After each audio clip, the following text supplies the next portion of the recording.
नमस्कार। प्रस्तुत है आज का चिंतन। परिवार बसाना और परिवार का निर्माण करना दो भिन्न बातें हैं। परिवार बसाने के लिए किन्हीं विशेष प्रयत्नों की आवश्यकता नहीं पड़ती। अन्य प्राणियों की तरह मनुष्यों में भी नर और नारी दो इकाइयां होती हैं और वे पारस्परिक सहयोग से परिवार बसाती हैं, नई पीढ़ी उत्पन्न करती हैं। नई पीढ़ी उत्पन्न करना, संतान को जन्म देना और इस प्रकार परिवार बसाना एक बात है और उसका स्तरीय निर्माण करना उसके अलग भिन्न बात है। बीज बोकर अंकुर उगाने का क्रम बिठाना एक बात है तथा सुरम्य उद्यान खड़े करना दूसरी बात। बीज बखेरने का काम तो कोई अनाड़ी आदमी भी कर सकता है, पर सुव्यवस्थित एवं फलता फूलता उद्यान बना देना कुशल माली के कौशल पर ही निर्भर करता है। विवाह का एक कदम उठाते ही दाम्पत्य जीवन की देहरी में कदम रखने पर प्रजनन का दूसरा कदम चल पड़ता है। इस प्रकार अनायास ही संसार में एक नए परिवार का सूत्रपात होता है। माता पिता संतान के साथ अपना अलग परिवार बसाने की आवश्यकता कई कारणों से अनुभव करते हैं। उस आवश्यकता को वे प्रकृति प्रेरणा से ही पूरी कर लेते हैं। इसी प्रकार कुटुंब बनते और बढ़ते चले जाते हैं। बात केवल यहीं तक सीमित होती तो उसके लिए कुछ सोचने या करने की आवश्यकता नहीं थी, किंतु प्रश्न जब परिवार के वातावरण में उत्कृष्टता के समावेश का उठता है तो नए सिरे से विचार करना पड़ता है और परिवार संस्था के स्तरीय निर्माण की दूरगामी योजना बनानी पड़ती है। कार्यक्रम कितना ही अच्छा क्यों न हो, उसकी सफलता उसे क्रियान्वित करने वाले सूत्र संचालकों की क्षमता एवं कुशलता पर ही निर्भर रहती है। परिवार निर्माण का सूत्र संचालन किन्हें करना चाहिए? एक ही उत्तर है, उत्तर एक ही है, नारी को, महिला को। हर दृष्टि से विचार किया जाए तो इसी निष्कर्ष पर पहुंचना पड़ेगा कि वास्तव में परिवार संस्था की सूत्र संचालिका परमेश्वर ने नारी को ही बनाया है। वही पत्नी के रूप में नए परिवार का श्री गणेश करती है, जननी के रूप में उसका विकास विस्तार करती है, गृहिणी के रूप में सुव्यवस्था के सूत्रों को संभालती है और यही वह है जो गृह लक्ष्मी के रूप में उस संस्था को नर रत्नों की खदान बना देती है। परंतु प्रत्येक नारी गृह लक्ष्मी के रूप में परिवार को नर रत्नों की खदान नहीं बना पाती। प्रस्तुत प्रयोजन वही नारी पूरा कर सकती है जो सुसंस्कृत, सक्षम और सुविकसित हो। सभी महिलाएं इस स्तर की कहाँ होती हैं, बल्कि कहा जाना चाहिए कि अधिसंख्य महिलाएं इस दृष्टि से अक्षम होती हैं। इसलिए परिवार संस्था को सुविकसित बनाने की बात जब सोची जाए तो यह तथ्य ध्यान में रखना चाहिए और अन्य लोगों को उसकी सहायता के लिए तैयार रहना चाहिए। यह निर्विवाद है कि सुयोग्य गृहिणी, सुसंस्कृत महिला ही संतान को सुयोग्य और सुसंस्कृत व्यक्तित्व प्रदान करती है। इस तथ्य को हजार बार दोहराया जाना चाहिए कि सुयोग्य माता के आंचल की छाँव में ही संस्कारवान बालक पलते और सुविकसित व्यक्तित्व के स्वामी बनते हैं।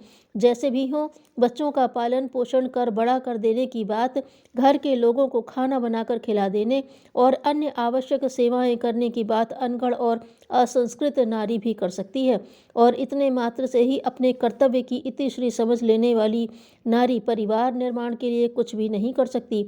उसके लिए सुसंस्कृत महिला ही समर्थ और उपयोगी सिद्ध हो सकती है। परिवार निर्माण के लिए नारी नहीं, महिला चाहिए। नारी आकृति को प्रकृति ढालती है, किंतु महिला प्रकृति को ढालने के लिए मानवीय प्रयासों की आवश्यकता पड़ती है। जमीन से धातुएं कच्ची निकलती हैं।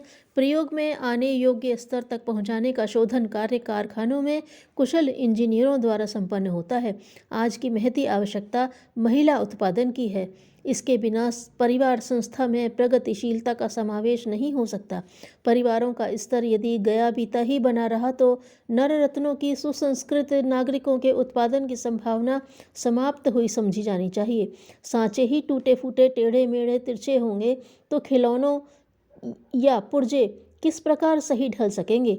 इसी प्रकार समाज की समस्याओं का समाधान करने तथा उज्ज्वल भविष्य के निर्धारणों के सफल होने की संभावना भी तब तक मूर्तिमान न हो सकेगी जब तक कि वे उसके सदस्यों नागरिकों का स्तर ऊंचा न उठे। समाज का अलग से कोई अस्तित्व नहीं। मनुष्यों के समुदाय का नाम ही समाज है। मनुष्य जन्मते ही नहीं, पलते और ढलते भी परिवार संस्था के माध्यम से ही हैं।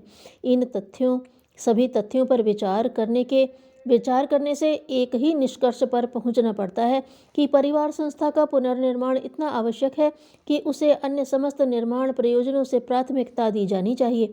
आज उन्हें जिस दुर्गति में रहना पड़ रहा है उसका अविलंब अंत होना चाहिए। क्या किया जाए? इसका उत्तर एक ही है, नारी को महिला बनाया जाए और उसे गृह लक्ष्मी के रूप में पुनः प्रतिष्ठित किया जाए। इसके लिए सुशिक्षित बनना उतना जरूरी नहीं जितना सुसंस्कृत होना। सुसंस्कृत होने में शिक्षा से सहायता तो मिलती है, पर वह अनिवार्य नहीं है। अशिक्षित या शिक्षित होते हुए भी सुसंस्कृत बना जा सकता है।